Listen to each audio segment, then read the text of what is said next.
있습니다.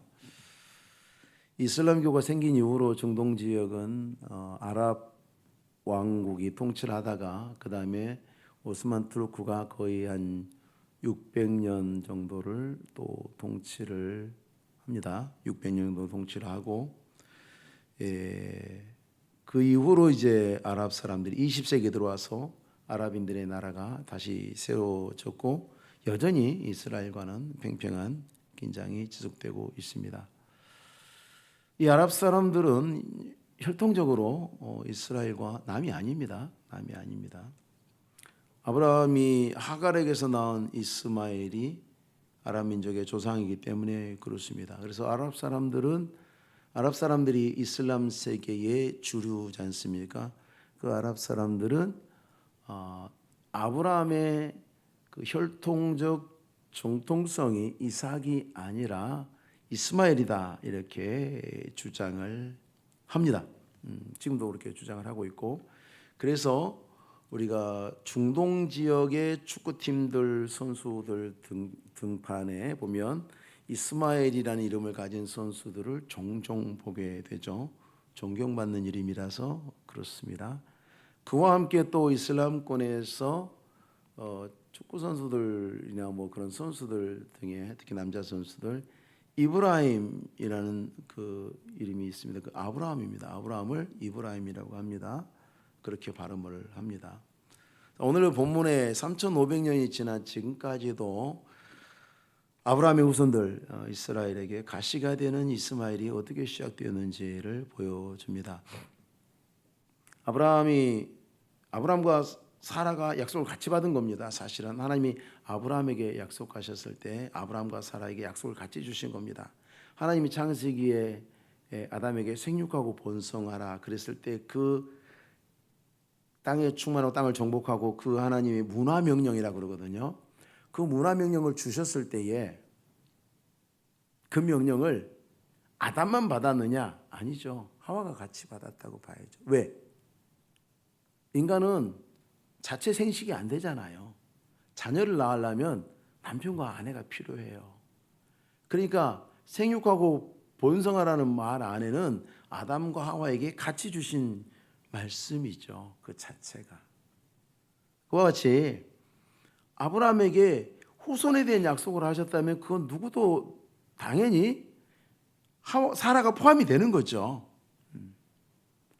그런데 이제 하나님의 약속하신 것을 기다리다가 이제 조급함이 찾아왔습니다. 하나님의 약속이 자꾸 늦춰지는 것만 같다. 벌써 가나안 땅 들어온 지 10년이 됐다 그랬어요. 자꾸만 늦춰지는 것 같다. 그런 마음이 드는 거죠. 여기 함정이 있어요. 우리가 뭔가 늦춰진다 그랬을 때 그 늦춰진다는 말 안에는 뭐가 전제가 되어 있습니까?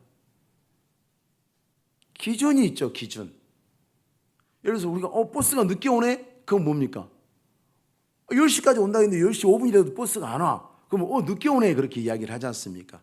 기준이 있어야 늦다 빠르다를 말할 수 있는 거죠. 하나님이 아브라함과 사라에게 언제 자녀를 주신다고 말했습니까? 기준이 주어지지 않았어요. 하나님 말씀하신 적이 없어요. 그러니까 늦춰진다고 여길 근거가 하나도 없죠. 그냥 아브라함과 사라 마음에 그렇게 여겨졌을 뿐이죠. 조급해진 거예요. 그렇게 여겨진 거예요. 그럼 무엇이 아브라함과 사라를 그렇게 조급하게 만들었을까? 무엇이? 생각해보세요. 무엇이 그랬을까요? 내가 늙어간다. 내가 늙어간다는 사실, 내 육체가 늙어간다는 사실이죠. 시간이 가면 갈수록 아이가 태어날 확률은 불가능에 가까워진다는 거, 그것이 의학적 사실이다.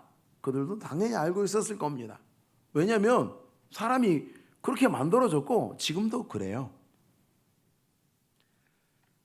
자, 그들은 의학적 사실 안에서 제한받는 하나님을 생각하는 거죠. 야, 내가 늙어가고 사라도 늙어가고 그러면 자식은 어떻게 낳지? 근데 그때가 뭐 자식을 어떻게 낳으라고 왜 하나님은 아직까지 자식을 안 주시지? 그러니까 자기들이 알고 있는 의학적 사실 안에서 제한을 받는 하나님을 생각하고 있는 거죠. 하나님은 하나님 자신이 하신 말씀을 이루기 위해서 얼마든지 전능하십니다. 얼마든지 전능하세요. 그걸 온전히 붙잡아야 되는데 그렇지 못하고 있는 거죠. 하나님이 약속하신 말씀을 이루기 위해서라면은 무엇이든지 하신다는 얘기죠. 그러니까 우리는 그대로 믿고 받아들이고 약속하신 것을 이룰 때까지 그냥 기다려야 돼요. 그냥 어찌 되겠지 하고 기다리는 게 아니라 아유 몰라 언젠가 되겠지 하고 그냥 나는 몰라 이게 아니라 믿음으로 기다리는 거죠. 하나님이 그 말씀을 반드시 이루실 거야. 주께서 약속하셨으니까. 그러니까 그 말씀을 마음에 담아두고 우리가 믿음으로 기다리는 걸 하나님이 알아요. 내버려두고 잊어버리고 기다린다고 말하는 건지 정말 내 마음에 늘 그 약속을 생각하면서 하나님의 약속을 기다리면서 믿음으로 기다리면서 있는 건지 하나님이 아시죠. 근데 우리는 약속을 믿음으로 기다려야 돼요. 근데 이게 줄타기 같아요. 왜냐하면 약속을 품고 믿음으로 기다리는 만큼 그것이 더뎌지게 느껴지는 만큼 괴롭거든요. 그렇잖아요. 스트레스 받는단 말이죠. 하나님의 약속이 분명히 있는데 왜 하나님 이 약속을 나에게 빨리 안 이루어 주시는 걸까라고 생각하는 만큼 괴롭거든요. 그래서 우리는 종종 잊어버리려고 하지만 그건 옳은 방법이 아닙니다. 어린아이들과 차를 타고 여행하다 보면 반드시 겪게 되는 힘든 시간들이 있죠. 어느 순간부터 아이들이 질문하기 시작합니다. 언제 도착해? 몇 시에 도착해? 얼마나 더 가야 돼?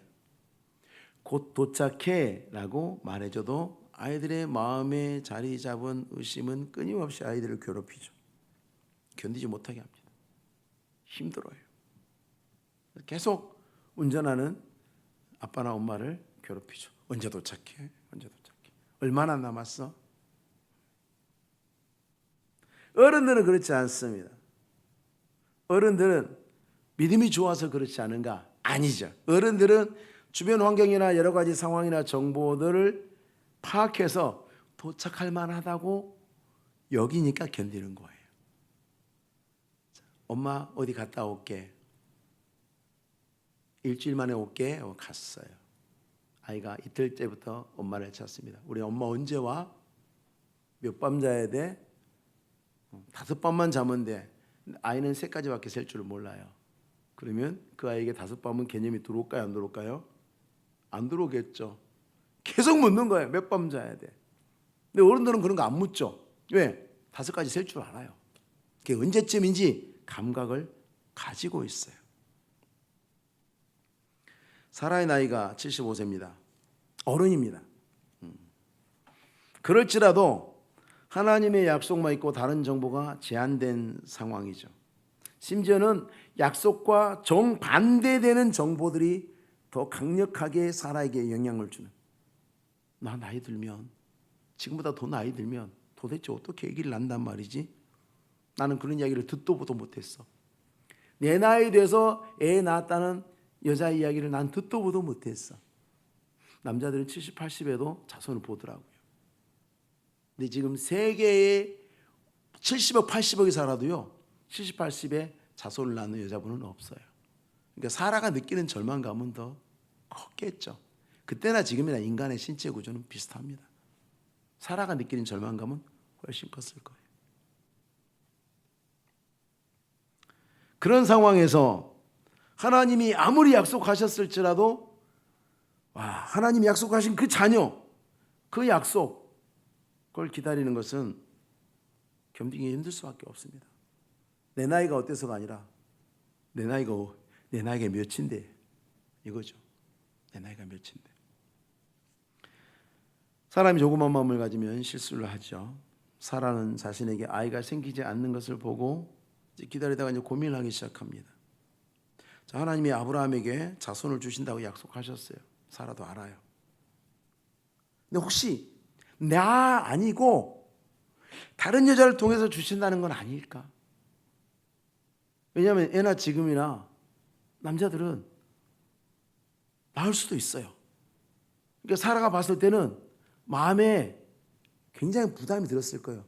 나처럼 나이 많은 여자가 내가 자리를 안 내줘서 이 사람이 자손을 볼 수 있는데도 하나님이 나한테, 그러니까 사라가 뭐라고 이야기하냐면 여호와께서 내 출산을 허락하지 아니하셨으니예요. 당신에게 자손을 약속했지만 내가 지금 걸림돌이 되고 있다고 인식하고 있는 거예요. 내 출산이에요. 당신의 후손을 약속하신 게 안 주는 게 아니라 당신에게 주고 싶은데 내한테 문제가 있는 것 같다 라고 사라는 생각하고 있는 거죠. 얼마나 괴롭고 비참합니까? 2절에 사레가 아브라함에게 이르되 여호와께서 내 출산을 허락하지 아니하셨으니 원하건대 내 여종에게 들어가라. 내가 혹 그로 말미암아 자녀를 얻을까 하노라. 여기 옛날이나 지금이나 우리 하나님을 경외하는 신자들 안에서 흔한 일어나기 쉬운 혼란과 오해가 여기 있습니다. 자, 하나님의 약속이 이루어지기를 간절히 바라고 있죠. 아브라함도 사라도 간절히 원해요. 하나님이 주신 거 사랑해요. 하나님이 주신 거 귀하게 여겨요. 제발 그랬으면 좋겠어요. 올바른 믿음이죠. 올바른 믿음입니다. 하나님의 약속 그딴 거 필요 없어 같은 애서가 아니라 하나님이 약속하신 거 좋아요. 전 그랬으면 좋겠어요. 하나님 제발 주세요. 자기 종을 통해서라도 아브라함의 후손을 얻기를 원하고 있죠. 이건 아이를 갖지 못한 여성의 그 독특한 질투심을 생각할 때 이게 엄청난 자기생의 결단입니다. 남자도 그렇지만 여자도 그렇고 인간은 질투하는 동물이죠. 질투하는 동물. 내가 갖지 못한 뭔가를 누군가 가지고 있으면 그걸 견디지 못해 합니다. 소수의 사람만 행복하고 다수가 불행하면 그 사회는 반드시 전복됩니다. 왜요? 견디지를 못해요. 당신들은 훌륭하시니까 그렇게 훌륭한 걸 사세요. 나는 이렇게 힘들게 살게요. 절대 그렇게 하지 않아요, 여러분. 절대 그렇게 하지 않아요. 내가 그래도 아브라함의 부인인데 자식을 못 낳아. 속이 터지는데 만약에 하갈이 가서 아브라함의 후손을 낳아준다. 하나님이 아브라함이 약속하신 그 놀라운 축복의 후손을 저 여자가 낳는다. 그래도 그렇게라도 해야지. 근데 그 마음을 품었을 때 사라가 얼마나 자기 희생을 하고 있는가. 남편을 위해서. 사랑하는 남편과 그 남편이 받은 그 약속이 헛되지 않도록 하기 위해서 사라가 얼마나 가슴이 아팠을까. 그 결정을 하기까지. 생각해 봐야 됩니다. 절대 쉽게 할 수 있는 말이 아닙니다. 그러나 사라의 이 결단, 그리고 이 사라의 결단을 아브라함이 받아들인 데에는 다른 요소가 끼어 있어요. 하나님 약속이 이루어졌으면 좋겠습니다는 올바른 믿음. 그 약속이 이루어지기 위해서 나 기꺼이 희생할 수 있습니다 라고 하는 자기 희생의 결단 사이에 뭐가 들어왔느냐? 이 세상의 생각이 끼어든 거죠. 이 둘 다 너무 좋은 마음이잖아요. 하나님의 말씀이 꼭, 약속이 꼭 이루어졌으면 좋겠습니다. 하나님 정말 저 사랑해요. 얼마나 올바른 믿음이에요. 그리고 다른 사람을 위해서, 당신의 행복을 위해서라면 나는 얼마든지 희생할 수 있어. 나는 괜찮아 여보. 와, 대단한 거 아닙니까? 근데 세상의 생각이 끼어들어서 그걸 오염시켜 버려요. 앞에서도 말씀드렸습니다마는 하나님의 법 안에서 하나님은 한 남자와 한 여자만이 부부라고 하시죠. 그렇죠? 하나님은 한 남자가 코란은 안 그렇죠. 여러 여자 데리고 살아라고 이야기하죠. 몰몬교도 겉으로는 아니라 그러면 자기들끼리 여러 여자 데리고 살아라고 해요. 하나님은 한 번도 그렇게 말씀하신 적이 없어요. 사람들이 그렇게 한 거지 자기 멋대로. 하나님은 그렇게 허락하시니 일부일처예요. 그러니까 하나님이 아브라함에게 자손에 대해서 약속을 하셨을 때는 사라가 부인이었잖아요. 그러면 그 약속은 사라도 같이 받은 거예요. 당연히 사라를 통해서 낳은 자식이 전제되어 있는 거예요. 그렇지만 문제는 뭐냐면 아브라함이 살던 당시에는요, 어떤 사람이 아내가 아들을 못 낳아. 그러면 그 아내의 종을 둘째 부인으로 취해서 아들을 낳을 수 있었어요. 그게 그 당시 문화였어요. 문화라는 것은 뭡니까? 모든 사람이 거부감 없이 받아들이는 삶의 양식이죠. 아무도 뭐라고 하지 않아요. 누구도 이상하게 생각하지 않아요. 오히려 그렇게 하지 않는 사람을 이상하게 보죠. 문화라는 게 그렇잖아요, 여러분. 만약에 우리가 프랑스나 어디 영국의 레스토랑에서 가가지고 밥 먹으면서 젓가락으로 밥 먹으면 사람들이 다 쳐다보겠죠. 왜냐하면 어때요 이게? 어쨌든 낯선 문화지 않습니까? 이상한 행동을 하는 거죠. 이상한 행동을 하는 거죠. 그런데 모든 사람에게 이상하지 않은 행동이에요. 그래서 사라도 당시의 관습을 따라서 하나님의 약속도 성취하고 남편 아브라함도 도와줄 수 있고, 아브라함이 차마 말 못하는 거 내가 풀어준다, 이렇게 생각한 겁니다. 사라의 제안에 대해서 아브라함도 다른 이야기 하지 않죠. 반론을 펴지 않습니다. 그러니까 그 당시의 사회 문화로 봤을 때 전혀 거부감이 없는 관습이었던 것은 틀림없어요. 근데 여러분, 사람이 홀로 나서 홀로 살다 홀로 죽는 사람은 없죠. 우리는 어머니 아버지에 의해서 태어나고 사회 속에서 자라고 살다가 죽습니다. 믿음의 사람이라도 그 사회의 관습, 규칙, 법의 영향을 받고 그 안에서 살아가도록 삶의 방식을 배우죠. 미국에서 태어난 아이들은 할아버지한테도 Hey you라고 하죠. you라고 하죠. 우리는 그렇게 합니까? 안 하죠. 그래서 미국 사람, 한국 사람 하는 거 보면 쟤는 미국 사람, 한국 사람 똑같이 한국 사람처럼 생겨도 할아버지한테 Hey you 하면 쟤 재미교포구나 이렇게 생각을 하지요. 그게 문화와 관습의 힘입니다. 오늘날도 보면 같은 믿음, 똑같은 예수 그리스도를 믿고 똑같은 신앙 고백을 가지고 있는 그리스도인이라 그래도 서로 다른 나라, 서로 다른 지역에 사는 그리스도인들은 상당 부분 서로 다른 문화와 관습을 가지고 있습니다. 그래서 사는 모습도 달라요. 문제는 뭐냐면 사람이 자기가 살고 있는 그 공동체, 그 자기가 살고 있는 공동체의 상식과 통념들, 그 문화적 관습들에 대해서 거의 의심하지 않는다는 거죠. 왜냐하면 그동안 받아들여와서 살아왔고 지금까지 그래왔고 큰 문제 없었어요. 그리고 아무도 뭐라고 하지 않아요.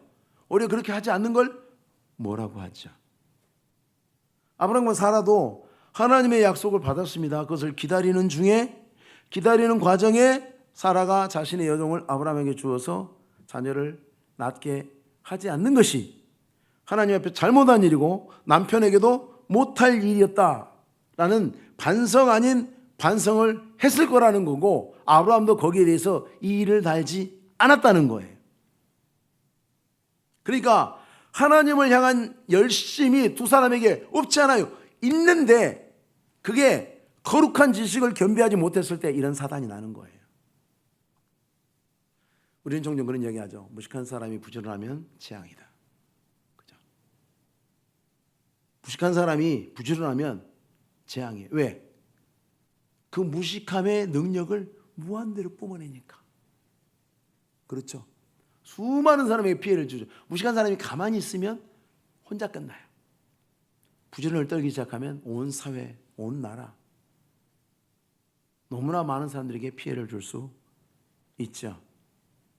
하나님 앞에서 우리가 거룩한 열심을 가지고 있는 거 너무 필요합니다. 그래야 합니다. 오늘날처럼 하나님을 향한 열정이 없는 시대는 너무 필요한 건데, 문제는 뭐냐면 이게 거룩한 지식을 겸비하지 않았을 때 이게 폭탄이 되는 거예요. 여러분, 흉악한 이단 사이비에 가서 앉아있는 사람들도 다 천국 간다고 확신하고 있어요. 우리만 천국 간다고 확신하고 있어요. 누구보다 내가 천국에 가장 들어가기에 적합하다고 스스로 확신해서 나름 은혜와 성령이 충만해서 살고 있어요. 근데 우리는 그들이 잘못됐다고 뭘 근거로 이야기합니까? 성경을 근거로 이야기하죠. 거룩한 지식을 겸비하지 못한 하나님을 향한 열심. 사라는 그랬어요. 정말 하나님의 뜻이 이루어졌으면 좋겠어요.